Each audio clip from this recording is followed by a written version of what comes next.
Teman-teman, kita bertemu lagi di Spiritualitas Katolik malam hari ini. Kita akan belajar bersama-sama dengan Ibu Marta yang membawakan ajakan untuk pertobatan. Ini untuk sesi yang kedua setelah minggu yang kemarin. Pertobatan yang pertama kita tidak up karena situasi dan kendala. Teman-teman ikutin terus di channel ini ajakan pertobatan bersama para peserta yang ada di Gereja Santa Clara, Paroki Bekasi Utara. Buat teman-teman yang mungkin rindu akan pertumbuhan iman, ini momennya saat belajar di dalam Beliau. Terima kasih, kita langsung aja kita saksikan langsung bertemu dengan Ibu Marta.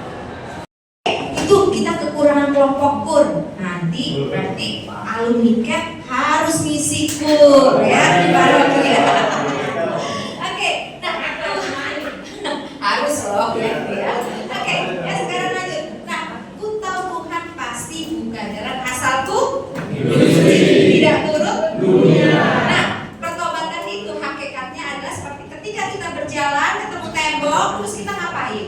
Putar balik 180 derajat. Kita manusia diberi kehendak bebas ya. Mau hidup suci atau tadi benar?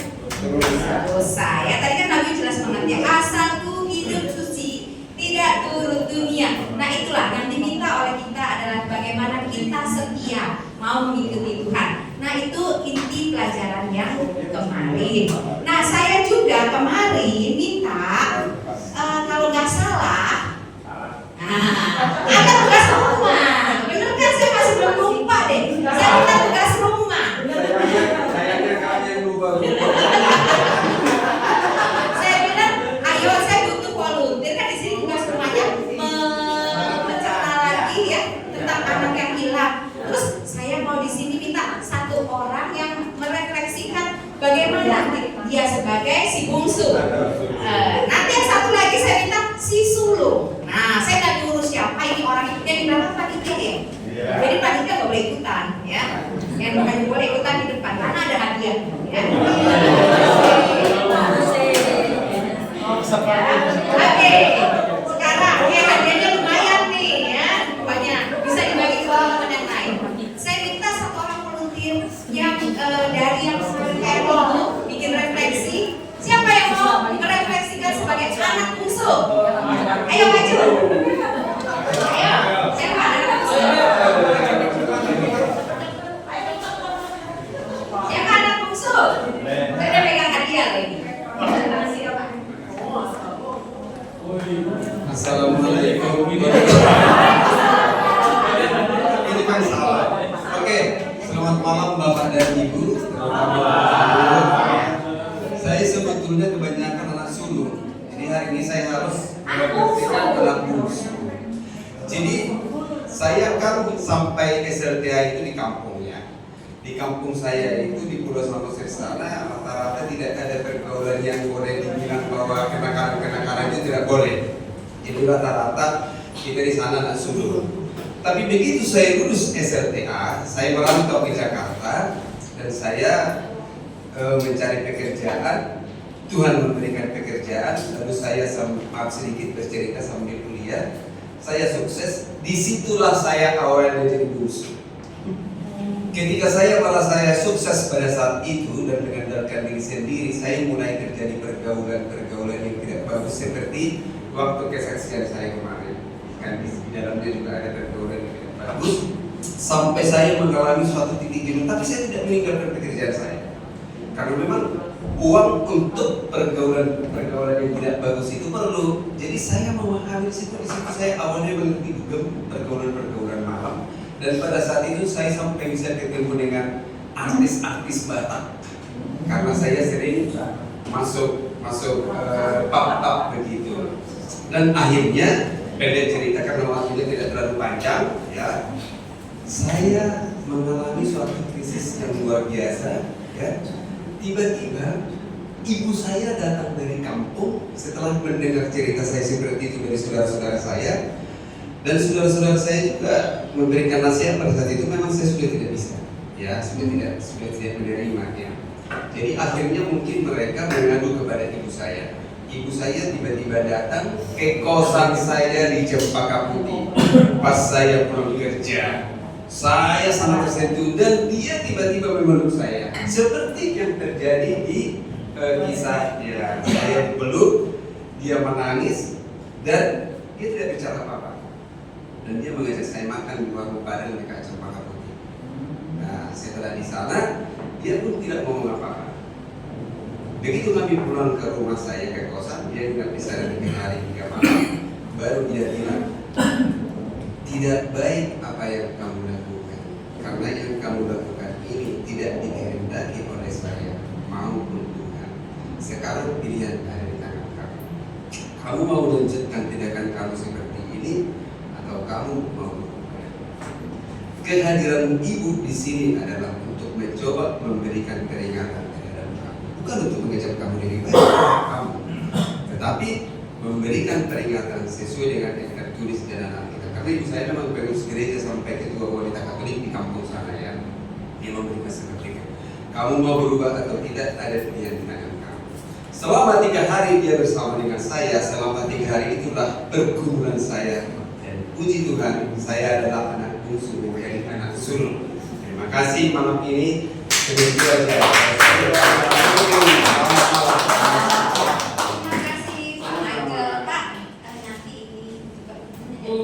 Lagi-lagi ya. Iya. Kalau nanti Bapak sakit gula sendiri. Aduh.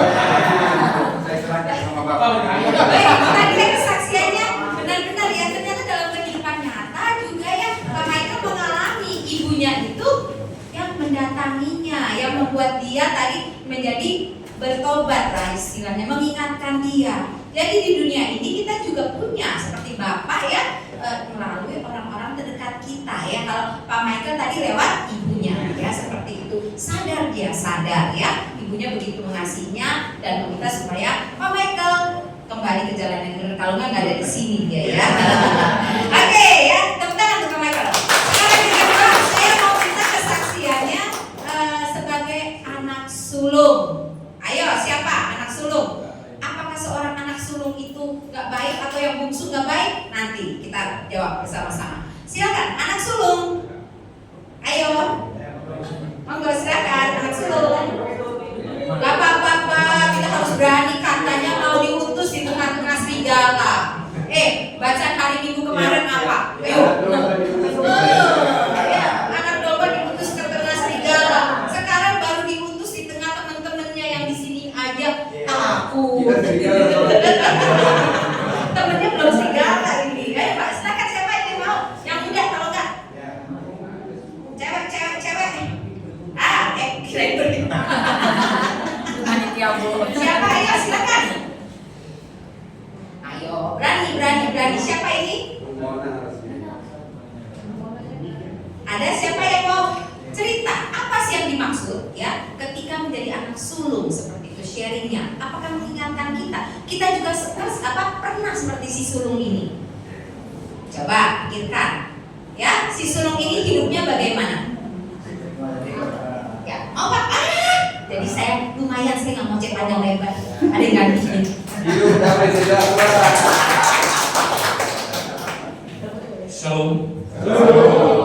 Yang saya pahami sebagai posisi anak sulung adalah seorang anak yang sehari-hari seakan-akan sangat dekat dengan Tuhan atau sangat dekat dengan orang tuanya, tetapi dia tidak sungguh mengenal siapa yang dia dekati itu. Sehingga ketika si bungsu pergi dan kemudian kembali dan diterima dengan baik oleh bapak mereka, dia protes habis-habisan. Ini artinya bahwa dia tidak mengenal hati bapaknya. Bapak yang penuh kasih, yang hatinya seluas samudra, kemudian mau memeluk siapapun yang datang kembali kepadanya. Pada posisi ini seringkali kita berdiri pada posisi ini. Kita sehari-hari tampaknya ini orang saleh sekali gitu ya. Hampir 8, mungkin hampir dia bikin tambahan hari 1 lagi jadi 8 hari di gereja. Tetapi dia tidak mengenal siapa yang dia datangi setiap hari. Pulang ke rumah, kelakuannya sama saja begitu. Dan saya seringkali mengatakan begini, ada orang yang kelakuannya kalau dilihat oleh setan bisa pingsan. Setan pikir dia yang paling jahat, ternyata ada yang lebih jahat. Dan rupanya, dan lebih jahat, lebih sialnya lagi, orang yang selalu berada bersama Tuhan. Ini banyak terjadi begini. Karena beberapa hari yang lalu itu sebuah peristiwa yang atau kejadian yang kita lihat di media itu, ada pemerkosaan yang dilakukan oleh seorang hamba Tuhan. Ini setan itu bisa pingsan betul melihat orang ini. Nah sebaliknya malaikat bisa, aduh, mati saya pikir saya yang paling suci, ternyata ada yang lebih suci. Nah semacam itu. Saya pikir seperti itu yang saya pahami dari posisi anak sulung. Saya pun seringkali berada pada posisi itu.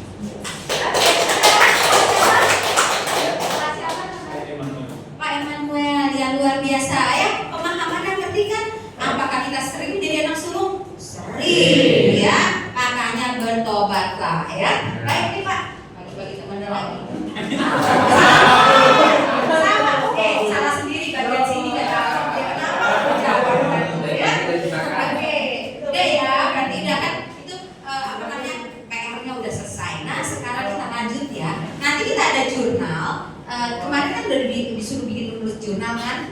Ya, tapi nanti saya kasih lagi kertas kecil dituangkan ya. Tapi nantilah ya habis istirahat dituangkan. Setelah itu ada bakar-bakaran. Kita bakar sate dulu. Bukan bakar sate, bakar kertas. Satenya belum dibeli sama panitia lagi ya. Oke, sekarang lanjut. Nah, hari ini kita akan melanjutkan ya. Itu kan hakikat pertobatan. Kita juga kemarin sudah belajar pertobatan ala siapa? Pertobatan ala di satunya kalau Nikodemus apa? Pertobatannya proses. Kalau Saulus pertobatannya peristiwa ya. Oke, kita juga kemarin tuh tadi Bapak bilang kayak Pak Michael dulu di sini ya, banyak ya Pak Michael ya.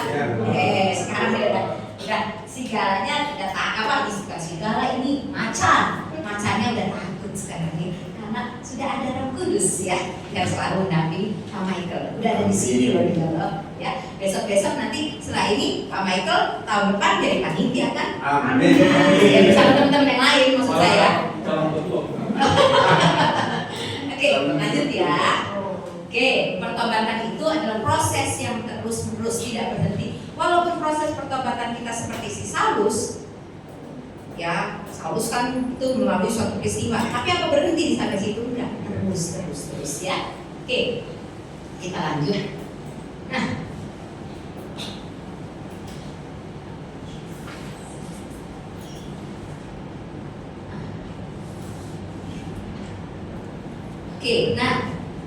hari ini kita akan belajar mengenai langkah-langkah pertobatan ya, tahap-tahapnya. Tapi ini cuma sekedar untuk tahu saja sampai di mana sih tahap pertobatan kita ya. Kita belajarnya yang ini nggak terlalu dalam yang ini ya, tapi coba kita supaya tahu kita sampai di mana. Seperti ketika kita mau melangkah, kita ini kan dari jurang yang paling dalam, ada lagunya gitu kalau orang kudus kita mencari sinar. Jadi biasanya kalau kita masuk dalam terjerumus di dalam suatu lubang, sinarnya itu ada di atas apa di bawah sih? Ya, sama. Begitu kita harus naik tangga ya. Sama. Ketika kita bicara mengenai proses pertobatan, ada tahap-tahapnya atau ada langkah-langkahnya. Seperti apa? Nah, tahap pertama ini semua ada di buku ya. Bisa ya ada ya. Pertama adalah tahap penggabungan diri. Di sini orang yang baru kenal Kristus, kemudian dia menganggap Kristus sebagai guru dan pemimpin. Ya. Di sini dia baru melihat gereja sebagai lembaga atau organisasi. Oh ya, saya bergabung dalam gereja. Gereja itu dianggapnya sebagai organisasi ya gitu ya.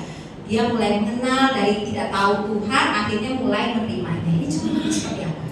Orang-orang yang baru dibaptis ya. Ini orang-orang yang sudah dibaptis. Ketika yang sudah dibaptis kemarin baru dong, pasca kemarin ya banyak orang-orang baru baptisan baru.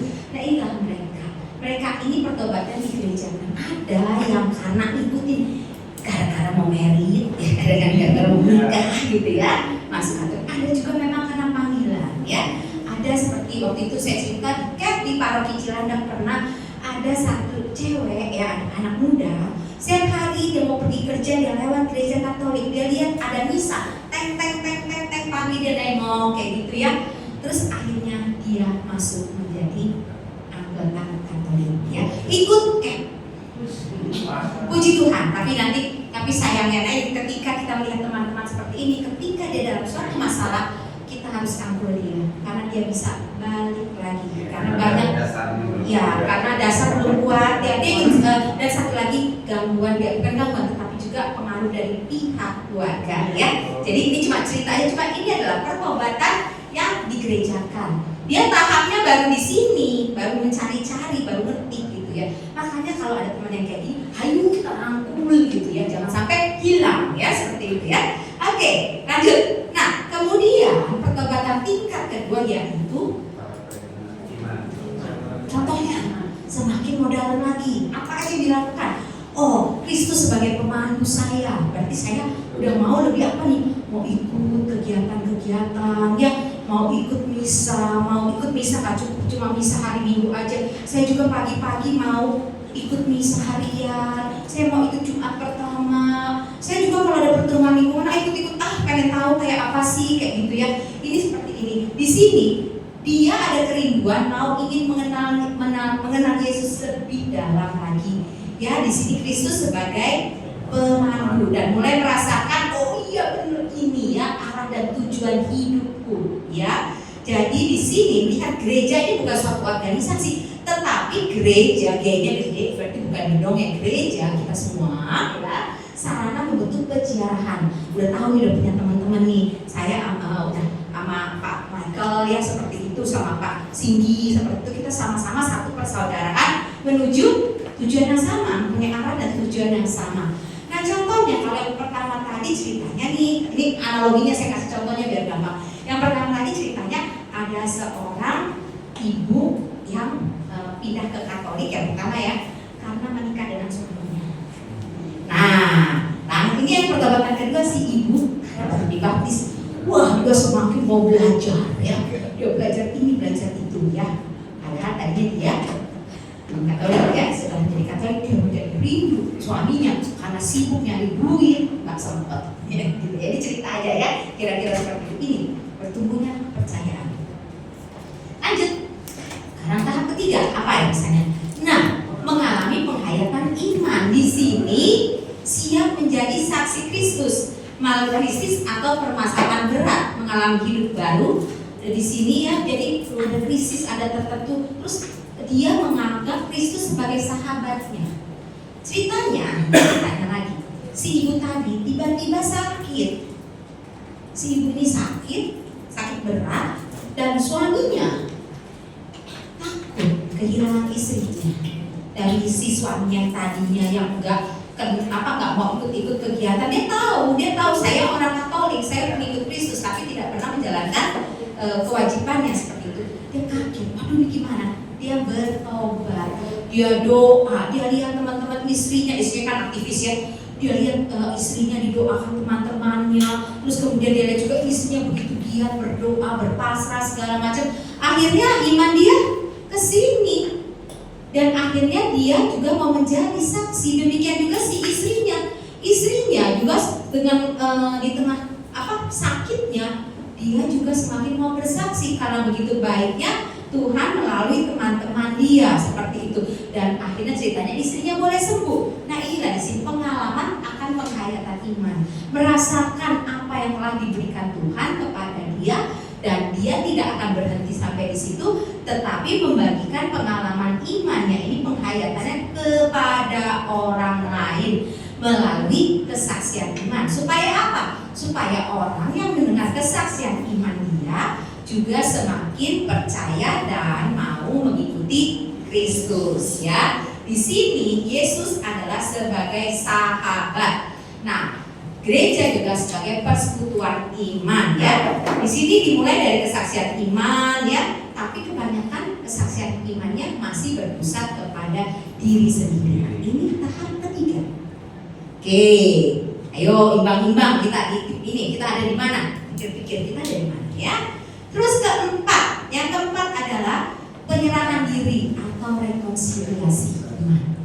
Si ibu yang tadinya sudah sakit tahu-tahu sembuh, ada mujizat luar biasa. Dia boleh sembuh dari sakit penyakit beratnya seperti itu. Dia semakin mau bersaksi dan dikatakan, Tuhan, apapun masalahku, aku tetap akan melayani Engkau. Jadi benar-benar totalitas dia mau menyerahkan dirinya, dan dia menyadari bahwa hidup mengikuti Tuhan itu, hidup mengikuti Yesus, berarti bukan jalannya mulus. Kita sama-sama semua masing-masing punya salib masing-masing ya. Salibnya berbeda-beda. Ada dalam bentuk sakit, ada dalam bentuk ekonomi, ada dalam bentuk masalah-masalah yang banyak salibnya. Tetapi akan mudah kita panggul salib itu ya, seperti itu. Nah di sini Kristus sebagai sabda yang hidup mulai menjadi pelaku firman. Ya, pelaku firman membaca kitab suci, dan setelah itu menghadapinya dan menjadi pelaku firman, bukan hanya pembaca firman saja. Di sini ya mulai sadar bahwa dalam hidup ini kita tak lepas dari dosa. Kemarin ingat filmnya Mr. Nice Guy? Yang bohong melulu, hidungnya panjang, akhirnya kayak gitu. Yang bilang, enggak saya gak bohong, enggak saya nggak gini-gini. Padahal iya kecil-kecilan gitu. Nah kita juga gitu kan, rasa udahlah, udah apa sih, udah umum lah, udah biasa gitu ya, kayak gitu ya. Ternyata kan di dalam dunia ini banyak gangguan, seperti kemarin saya gambarin si gangguan si jahat yang tadi dalam bentuk-bentuk hiburan-hiburan yang macam-macam ya, gitu ya. Oke, di sini karena Kristus sudah menjadi sabda yang hidup dan dia benar-benar sadar bahwa ingin menjadi pengikut Kristus. Nah, kemudian di sini mulai mau melayani.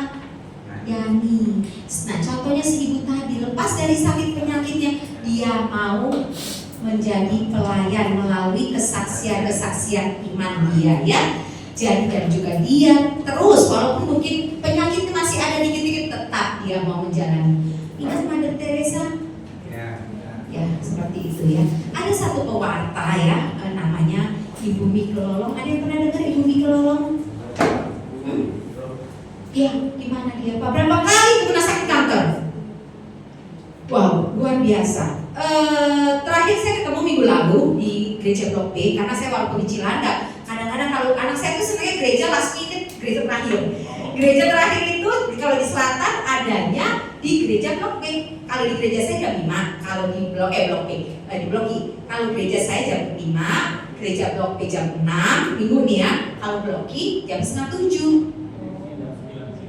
Oh, di sini jam 9, wah jauh banget.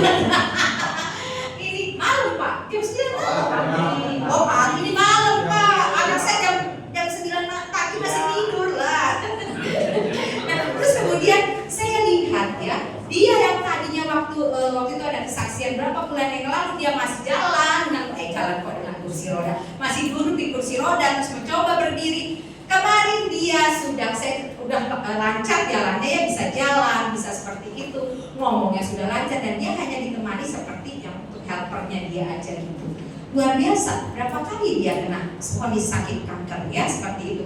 Di sini jadi kita bisa melihat orang-orang seperti Ibu Mike Lolong ya. Di sini dia tahu permasalahan hidupnya ada, dia kena kanker 2 kali gitu ya. Kemudian inilah dia menganggap itu salib yang harus dia pikul.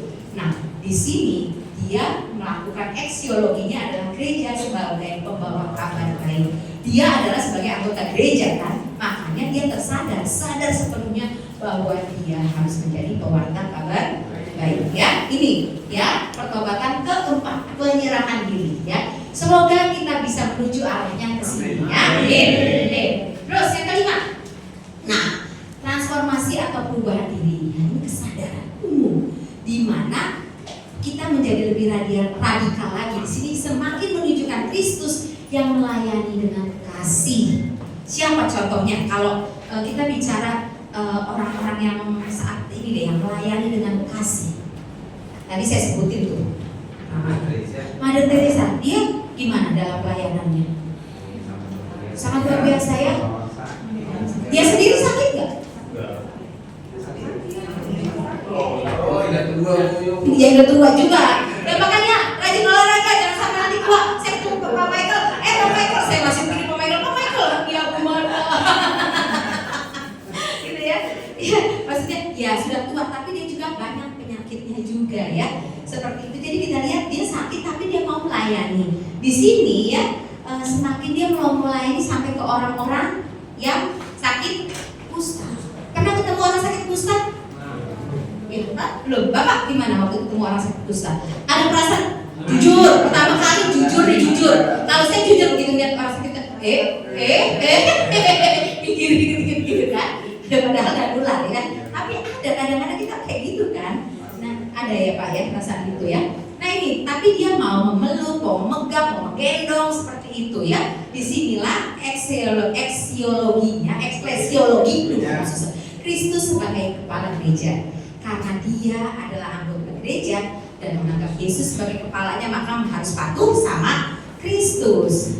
Semakin terbuka, empati dan peduli. Ya, kalau kita lihat di sini dia benar-benar jadi pelayan tuh, ngepel lah, ngepel dan segala macam yang bersih semua seperti itu. Ya, syukur-syukur lagi kita bisa sampai ke sini. Ya, sekarang saya nggak tahu ada di tahap keberapa, tapi tujuan kita mencari terang tadi kayak naik tangga dan kita akan menuju ke sana ya. Baik. Oke ya, jelas ya ini tahap-tahapnya ya. Tadi harus saya kasih contoh supaya ngerti ya seperti itu. Tapi ini nggak ada kok di evaluasi. Tenang aja. Nggak ada ya. Oke lanjut. Nah, jadi tahap-tahap dalam proses pertobatan itu adalah pembaharuan diri. Saya keluarin semuanya deh ya. Kesimpulannya ya, terjadi pembaharuan diri di mana kita setia dan membuka diri, membuka hati kita, melembutkan hati kita untuk bertumbuh dalam iman dan pertobatan, untuk mau siap dibentuk ya, dimampukan berubah oleh Roh Kudus. Saya lupa minggu ini saya ngajar bab 8 ada di berapa kali yang berpusing saya. Aduh, saya udah ngomong di mana yang lupa ya gitu. Apa saya pernah cerita mengenai dulu ketika saya masih kuliah, nggak pernah cerita nggak sih? Belum ya. Oke, saya dulu ketika kuliah itu saya tidak suka namanya kegiatan rohani. Udah kan? Ya udah nggak bakal cerita lagi, lupa.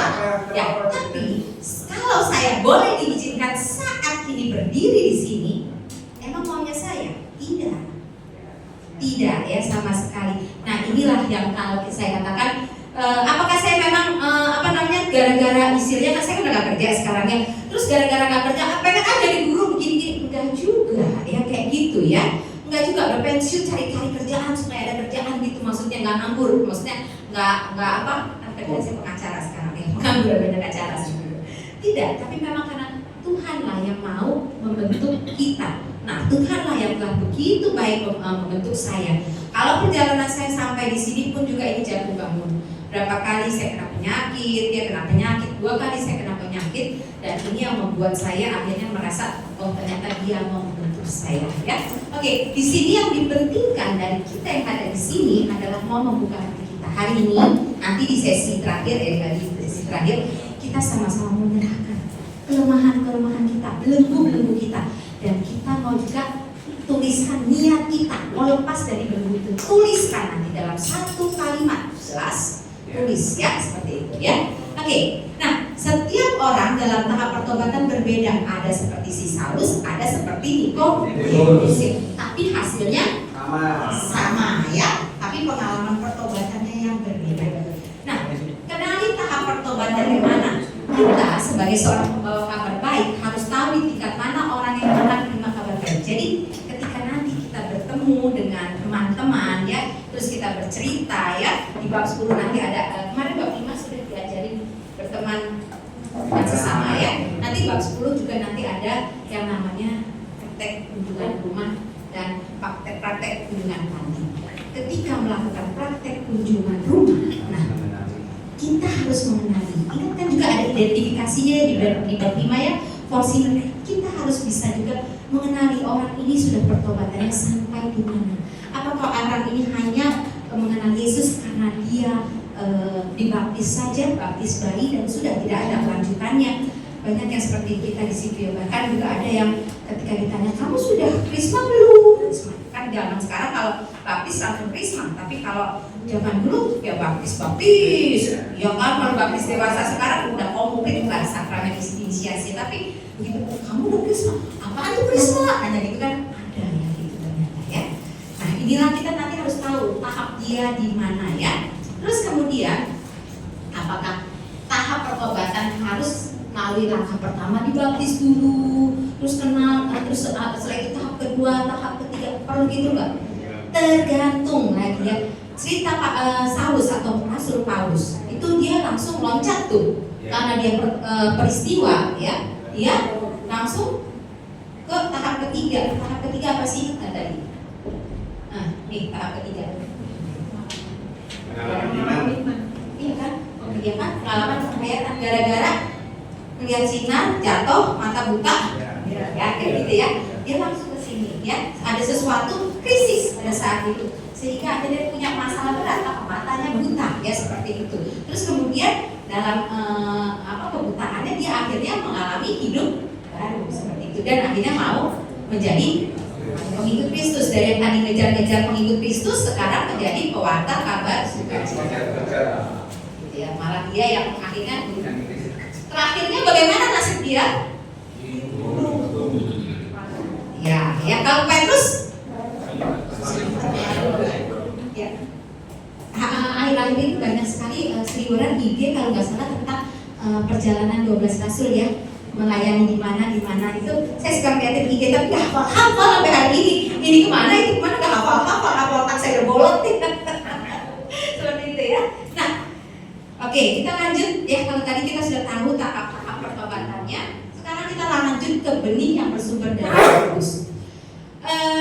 Kalau yang namanya benih ya, pernah belajar bikin toge kan, toge dari kecambah. Terus itu saya waktu SD pas SMP ceritanya kacang hijau ditaruh di atas, terus didiemin, terus lama-lama tumbuh panjang ya. Sama, ini juga seperti benih. Ya siapa yang memberi makan kepada si kacang hijau itu? Dia makan dari mana? Bisa tumbuh jadi kecambah dari mana tuh? Kapasnya basah atau kering? Jadi dia bisa dapat air dari situ kah? Ya sama seperti kita. Ketika kita ini kayak benih-benih, kita juga nggak bisa bertumbuh gitu kalau nggak ada yang nolong kita. Nah penolongnya adalah Roh Kudus ya. Jelas ya. Jadi gimana sih, kita kan mau jadi pembawa kabar sukacita, tapi kita juga harus bisa berdamai dengan diri kita sendiri dulu. Sebelum kita mau ngajak orang bertobat, berarti siapa yang harus bertobat dulu? Kalau kitanya masih banyak permasalahan, bisakah kita ngajak orang lain?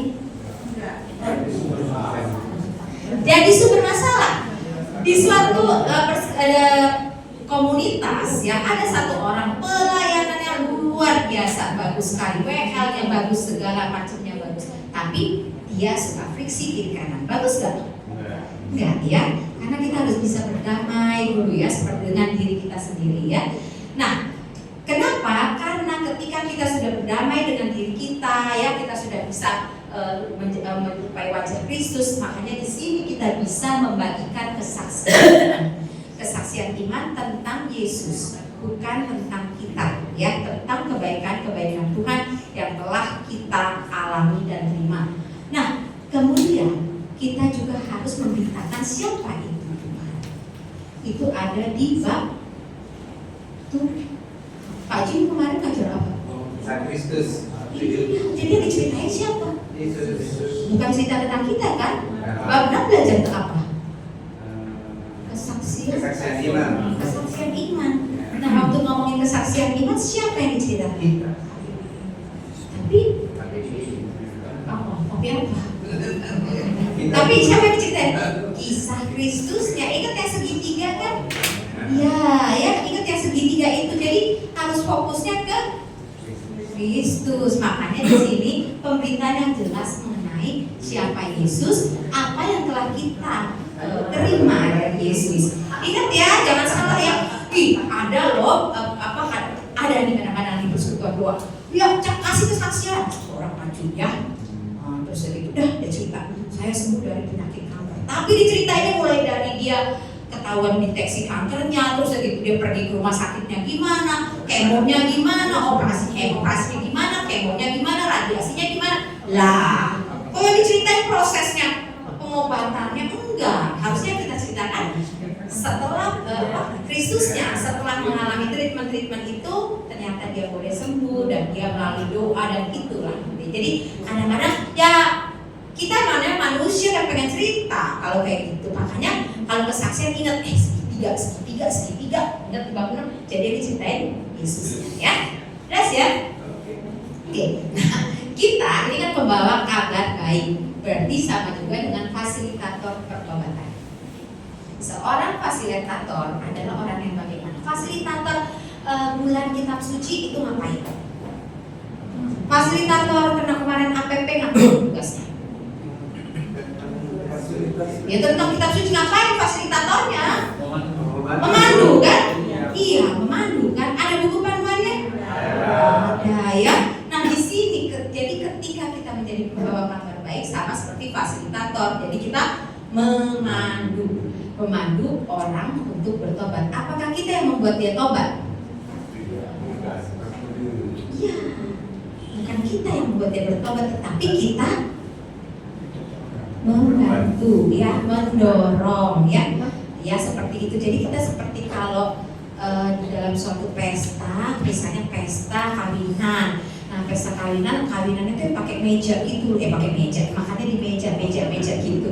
Biasanya ada ushernya bilang, ibu meja nomor berapa? Namanya siapa? Oh, ibu meja nomor 10. Dianterin kan nggak tuk nggak gitu kan? Ya bu silakan dianterin ke meja nomor 10 gitu kan ya.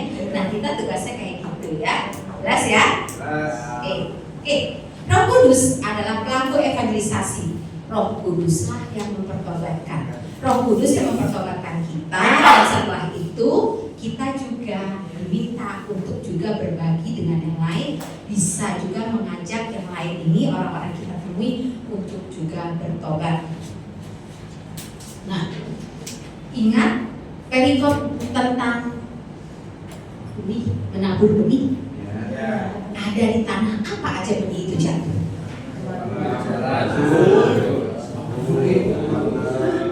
Gak mau ibu, cari yang muda.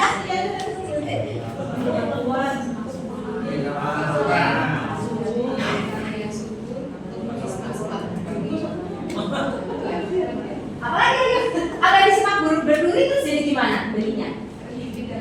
Oke, kalau yang di bebatuan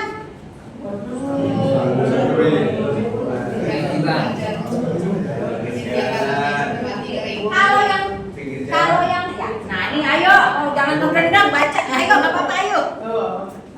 Jika benih jatuh di tanah yang telah dibajak atau batu dan semak duri telah disingkirkan dan tanahnya subur karena telah dipupuk, maka benih akan bertumbuh dan berbuah pertobatan. Oke, terima kasih. Nah, tadi yang udah jatuh di tanah baik, dipupuk benihnya, jadi akhirnya tumbuh, ya. Oke, dengan baik. Nah, kita ini adalah seorang penabur benih. Jadi kita ini kayak orang nabur benih, terserah benihnya ini mau ditaburkan di mana saja ya. Di sini tugas kita adalah menaburkan benih. Orang yang tidak aktif, kepada siapa kita menaburkan benih? Kalau tadi kan ditanam berbatu, tanam bersemak duri dan segala macam ya seperti ini. Kepada orang yang tidak aktif di gereja. Apakah banyak orang yang tidak aktif di gereja? Banyak ya. Kalau di Bidu banyak bener loh. Siapa jadi ketua lingkungan di sini? Pak, berapa jumlah kepala keluarga di hidupnya Bapak? Kalau pertemuan lingkungan yang datang berapa kepala keluarga? Berapa kepala keluarga maksudnya kalau dia suami istri punya satu, berapa Pak? 40 berbanding 6 sampai 7. 7 dibagi 40 kali 100 berapa persen? 15. Ayo. 7 per 40 dikali 100 berapa persen? Saya lagi bolot tinggal memikir. Ada nggak 20%-nya? Nggak ada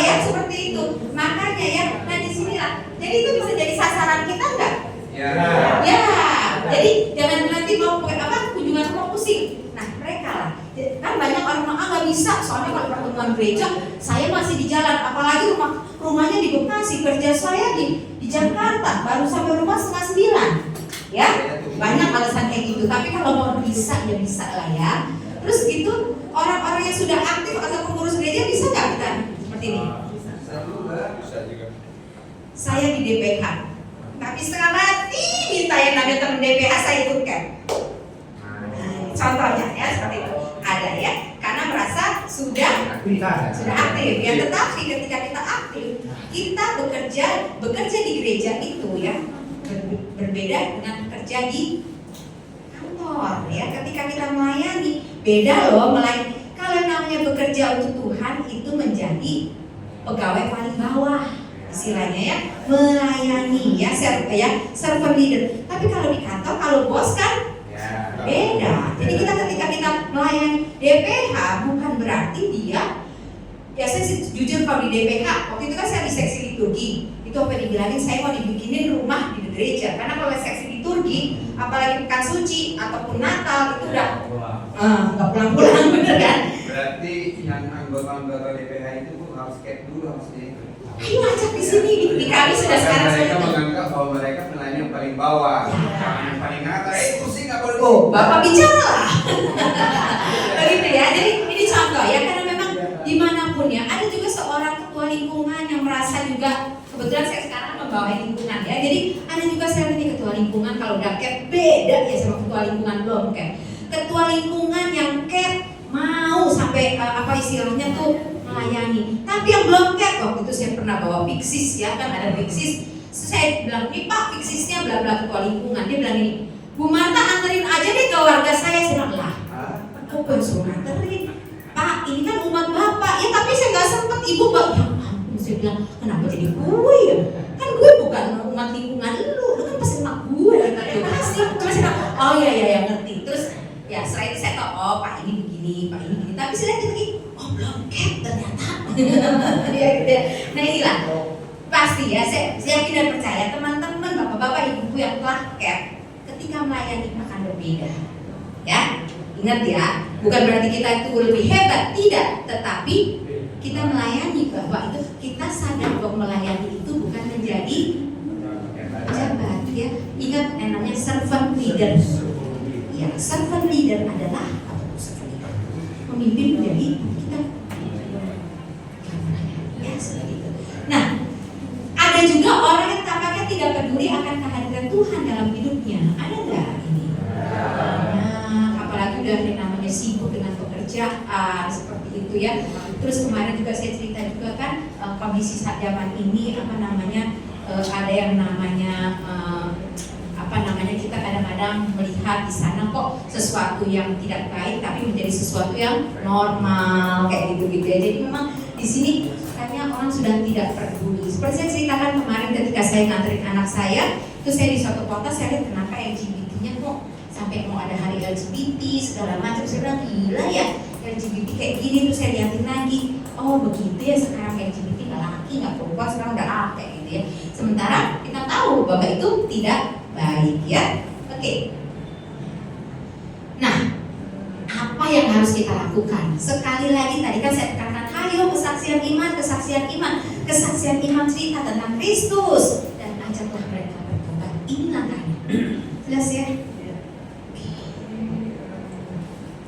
Nah, sebelum saya serahkan ke panitia, ada pertanyaan karena setelah ini kita akan belajar bikin doa pertobatan sebentar saja.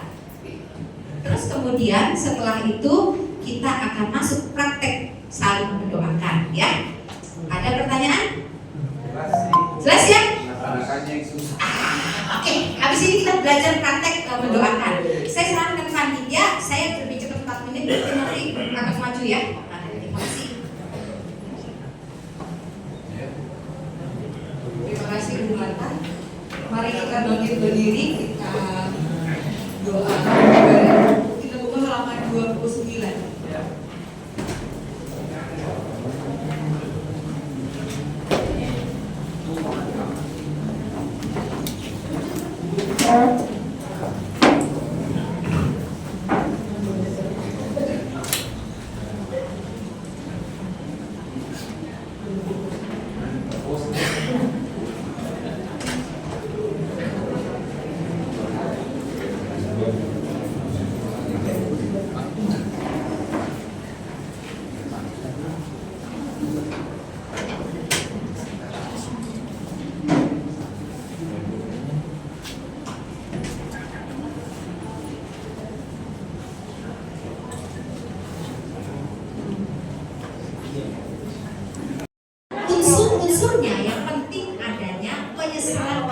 kedosaan. Penyesalan itu harus sungguh-sungguh, bukan hanya kata-kata di mulut saja. Jadi di sini harus ada kerendahan hati kita untuk mengakui bahwa kita adalah orang berdosa, ya. Karena ketika kita menyatakan dengan tulus dan mau meninggalkan, jadi sungguh-sungguh, ya, mau buka hati, mau rendah hati, mau meninggalkan dosa kita, dan terakhir kita mau hidup dalam iman, ya. Kemudian yang kedua, kita undang Yesus dengan segala kerinduan kita sebagai Tuhan dan Juru Selamat kita. Di sini lagi dibutuhkan suatu ketulusan dan kesungguhan hati, penyerahan diri yang seutuhnya. Dan yang ketiga, mohon kuasa Roh Kudus. Oke, jadi ada 3 unsur yang penting sekali ketika kita membuat doa pertobatan. Yang pertama, kesungguhan hati, ya, bukan cuma di mulut aja, ya, buka hati kita untuk mau dibentuk, ya. Kemudian kita ajak Tuhan kita serahkan diri kita kepada Tuhan dan minta penyertaan Dia, dan juga menganggap Dia adalah Tuhan dan Juru Selamat kita. Ketiga, minta bimbingan Roh Kudus. Oke. Nah, di sini contoh doa pertobatan. Yuk dibaca bersama-sama, ya, biar ngerti. Kita baca sama-sama. Doa pertobatan itu ada di halaman contoh nomor 208. Ya, pertobatan. Yuk dibaca, ya. Ketemu? Yuk, 1, 2, 3. Bapa yang mengasihi, Engkau sungguh mengasihiku. Dengan rendah hati aku mengakui bahwa selama ini aku telah melukai-Mu. Dengan pikiran, perkataan, perbuatan, dan perbuatanku, sombongan dan ketidakpedulianku. Aku menyesali semua kedosaanku, dan aku mau kembali mengarahkan hatiku kepadamu. Aku mau membuka hatiku kepada Yesus selama-lamanya. Engkau yang telah menyerahkan nyawamu di kayu salib untuk keselamatanku. Kini serahkan diriku sepenuhnya ke dalam tangan-Mu. Semoga Engkau berkenan untuk memelukku kembali dan menyatakan aku dalam karya keselamatan. Aku menyadari bahwa aku manusia yang lemah dan mudah tergoda untuk menjauh kembali darimu. Penuhilah aku dengan kuasa-Mu, ya Allah Roh Kudus. Bimbing dan kuatkanlah aku agar dapat setia untuk mengikuti Yesus sampai akhir hayatku.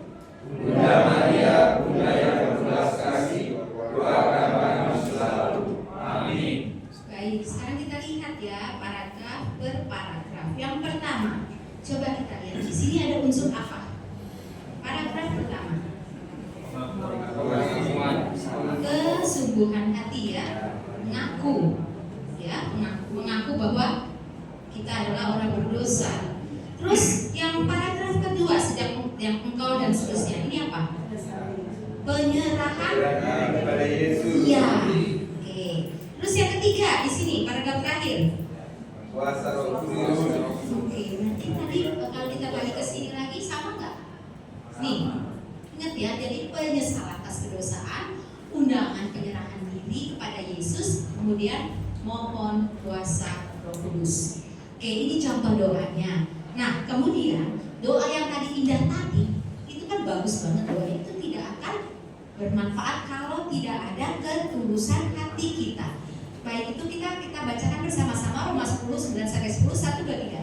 Sebab kamu mengaku dalam mulutmu bahwa Yesus adalah Tuhan dan percaya dalam hatimu bahwa Allah telah membangkitkan Dia dari antara orang mati, maka kamu akan diselamatkan.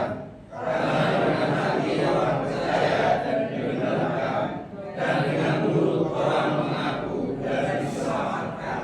Baik, saya akan tekankan di sini, karena dengan hati orang percaya, dengan hati semua. Karena dengan hati orang percaya dan dibenarkan, dan dengan mulut orang mengaku akan diselamatkan. Ingat, ya. Jadi percuma doa-doa yang kita buat indah-indah, gak memenuhi tadi unsur ketiganya, tapi tidak dengan kesungguhan hati. Baik, nah kita sebentar lagi akan praktek.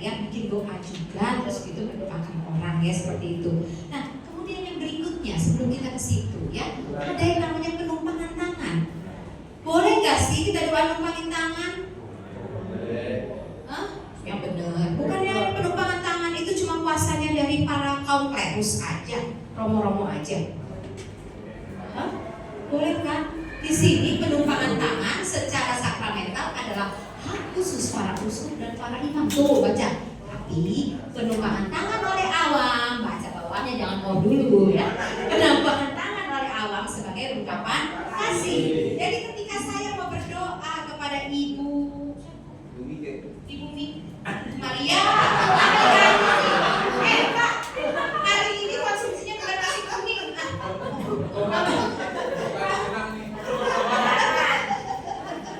Kalau tadi nasi kuning ganti namanya ya. Tadi cuma lemper belum nasi kuning. Ya. Jadi ketika berdoa boleh nggak saya begini? Boleh. Boleh ya? Boleh nggak? Menurut dia ini boleh nggak? Kalau Bapak menurut dia boleh nggak?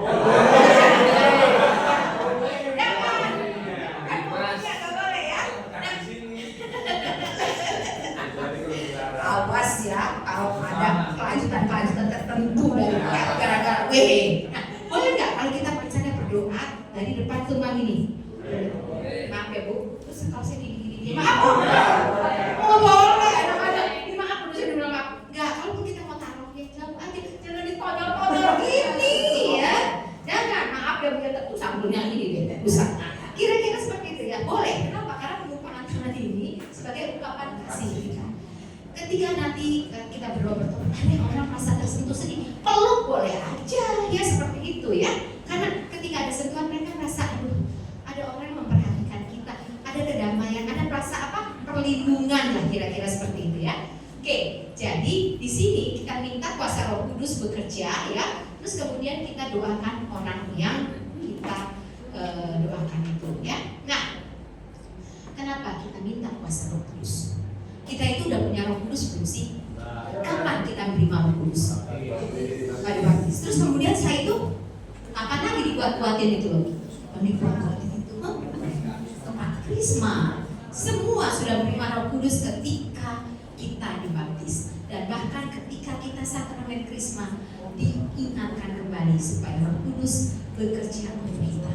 Tapi saya waktu itu krisma umur 14 tahun, saya nggak tahu. Pokoknya katanya, ayo anak-anak kan saya sekolah di sekolah Katolik ya, waktu SMP, SMA saya di sekolah negeri. Waktu di SMP, ayo rombongan, rame-rame. Sekolah saya waktu itu sekolahnya tuh sama gereja tuh sebelahan lah gitu ya. Rame-rame belajar apa? Belajar krisma atau di krisma. Ngerti nggak? Nggak ngerti. Mungkin sebagian dari kita juga nggak ngerti. Nah sekarang yang ada di sini saya rasa udah ngerti dong. Ya, apa sih sebetulnya sakramen krisma itu? Penguatan apa? Penguatan apa? Maksudnya gimana? Maksudnya gimana Pak? Pak ada coklat nih. Coba Pak, ada coklat. Saya masih ada coklat 2. Yaitu intinya untuk pertobatan tadi untuk mewartakan kabar gembira. Di situ? Untuk penguatan mewartakan kabar gembira. Dan di situ kita minta juga supaya Roh Kudus gimana Pak? Roh Kudus harus hadir di tengah kita. Dan kita membiarkan dia untuk berkarya terhadap diri kita. Ya benar ya, saya kasih coklat. Pak, saya cuma bisa beli coklat Pak. Soalnya beli yang lain susah Pak. Tapi kalau nanti Bapak ada sakit-sakit, maaf ya Pak ya. Sakit gigi maksud saya. Jadi gini ya, kita lihat di sini. Yang namanya Roh Kudus itu adakah di kita saat ini ada nggak? Tapi kita itu saking Roh Kudus itu adalah sesuatu yang berharga. Kita simpan barang berharga biasanya di tempat yang apa? Yang bagus, ya kan? Kita kasih sangkar emas, sangkar pun kan Roh Kudus kadang-kadang digambarkan dalam bentuk mati. Nah, burungnya kita taruh di mana? Sangkar emas, bukan sangkar biasa, sangkar emas. Kan hebat, ini harus kita kasih yang sesuatu yang khusus. Udah gitu dikasih sangkar tertutup. Bisa terbang nggak sih burungnya? Nah, makanya kita yang ada di sini mau membiarkan yang namanya burung itu, merpati itu atau Roh Kudus itu bisa keluar dari sangkarnya, dari hati kita yang tak mungkin kita taruh di paling dalam. Kemudian kita minta supaya dia bekerja untuk kita, kira-kira begitu. Caranya gimana? Ikut retret ya nanti ya, jangan dari retret ya. Saya akan ceritakan. Jadi ikut retret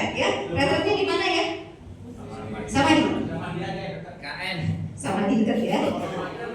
Nanti sama Adi juga pulang pergi lagi. Malah kata kemana? Pak Anu pulang ke rumahnya, gitulah. Ya. Jadi di sini kita biarkan Roh Kudus berkarya untuk kita. Banyak dari kita udah krisma, udah. Ngerti nggak krisma apa artinya? Enggak. Padahal kalau ketika kita bilang hidup kita lebih dibimbing oleh Roh Kudus, itu akan jauh sekali berbeda.